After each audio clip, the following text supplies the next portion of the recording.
Story 1.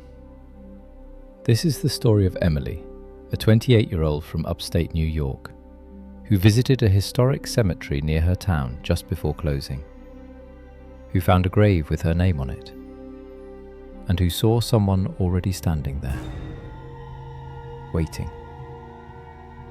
My name is Emily. I'm 28 years old. I live in a small town in upstate New York. The cemetery I'm talking about is old, 1800s old.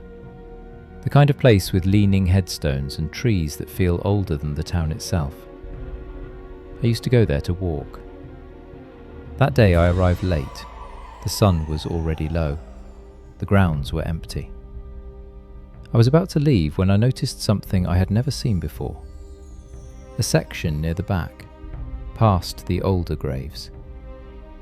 I don't remember that section being there, but I walked toward it anyway. The graves there looked newer, cleaner, more uniform. And then I saw it. A headstone with my name on it. Emily Carter. My full name. I laughed at first. It felt like a coincidence, a strange one. Then I saw the date. The birth year was correct. The death year was blank. I stepped closer. My hands were shaking. Someone was standing on the other side of the grave. A man wearing dark clothes, perfectly still. I hadn't noticed him before. "Do you know who this is?" I asked. He didn't respond. He was looking down at the grave. I moved slightly to see his face. That's when he spoke. "You're early." I froze. "What?" I said. He looked up. His face was calm, too calm. "This one isn't ready yet," he said. I stepped back. "What do you mean?" I asked. He smiled. "You're not supposed to see this part." I turned and walked away, fast. When I reached the main path, I looked back. There was no section, no graves, just trees. I went back the next morning. There was no grave with my name. But now, every time I pass that cemetery, I feel like someone is waiting for me to come back. Story 2. This is the story of Marcus, a 34-year-old from rural Georgia, who attended a late-night burial due to family tradition, where the grave had to be filled before sunrise, who noticed an extra set of footprints appearing beside the grave, footprints that no one was making. My name is Marcus. I'm 34 years old. This happened at my uncle's funeral. In our family, we bury at night. Old tradition. I never questioned it. Until that night. There were about 10 of us, standing around the grave, shoveling dirt. Quiet. The ground was soft. Every step left a mark. At some point, I noticed something strange. Another set of footprints, leading toward the grave. I looked around. Everyone was accounted for. I watched the ground.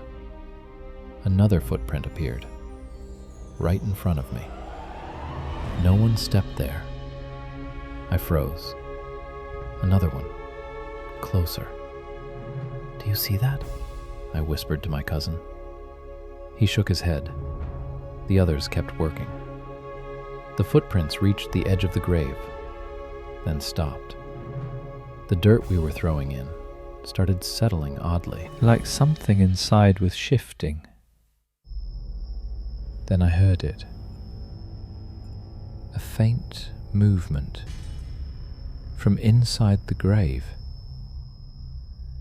I stepped back. No one else reacted. "Did you hear that?" I said. They ignored me. We finished covering the grave. The footprints were still there. One set going in, none coming out. I left early. The next morning I went back alone. There were no extra footprints, just ours.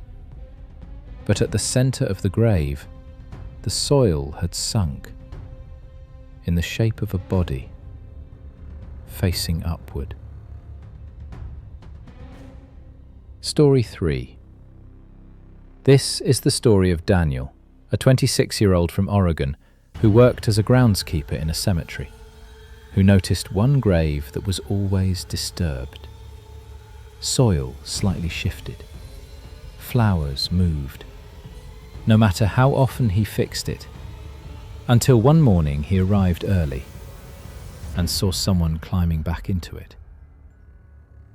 My name is Daniel. I worked as a cemetery groundskeeper for about a year. Most of it was routine, mowing, cleaning, maintenance.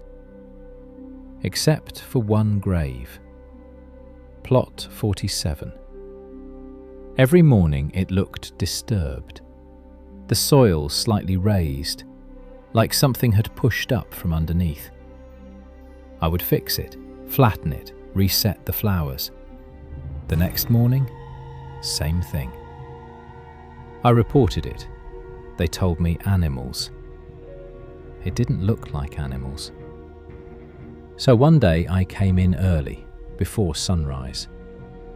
I hid behind a tree with a clear view of the grave, and I waited.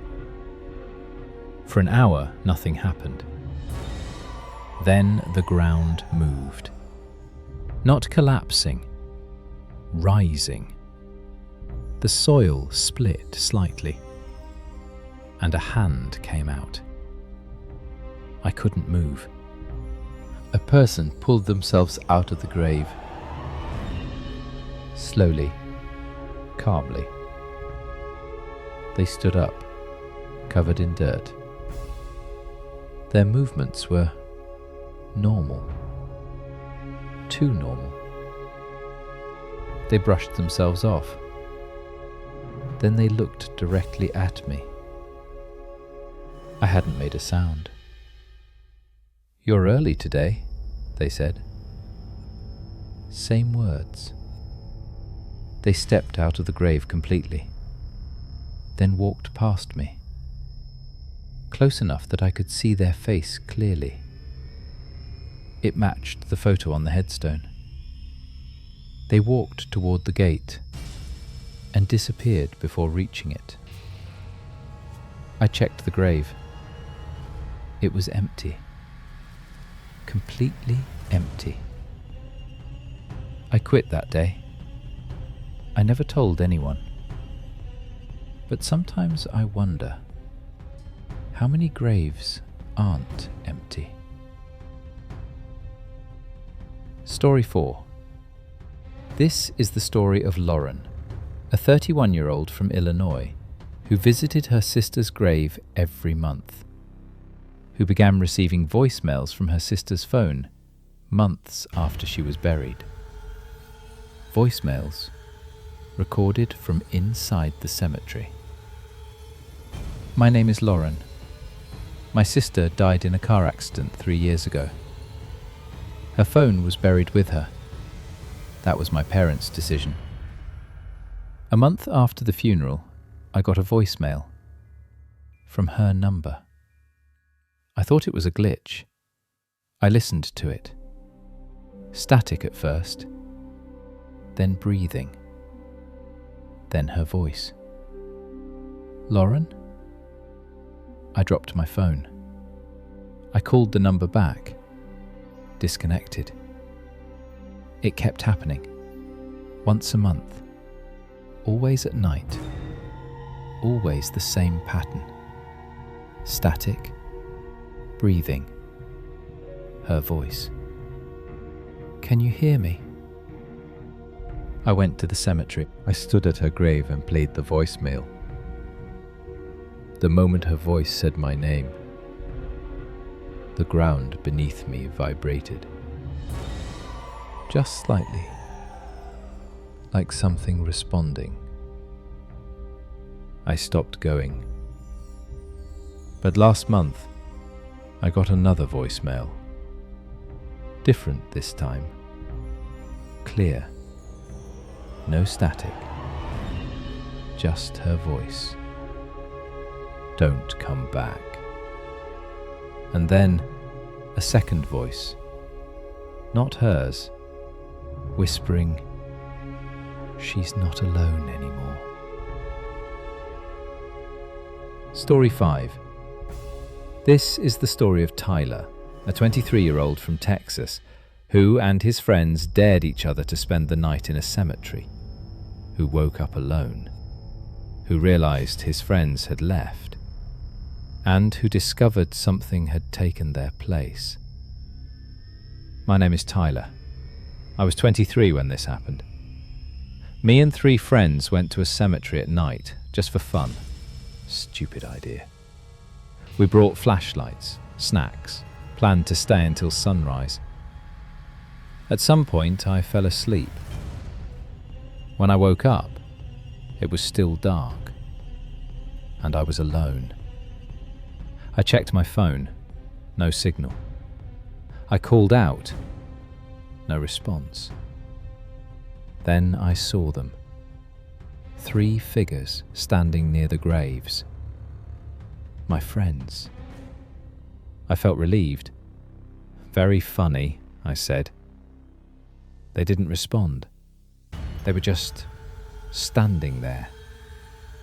Too still. I walked closer. Guys, I said.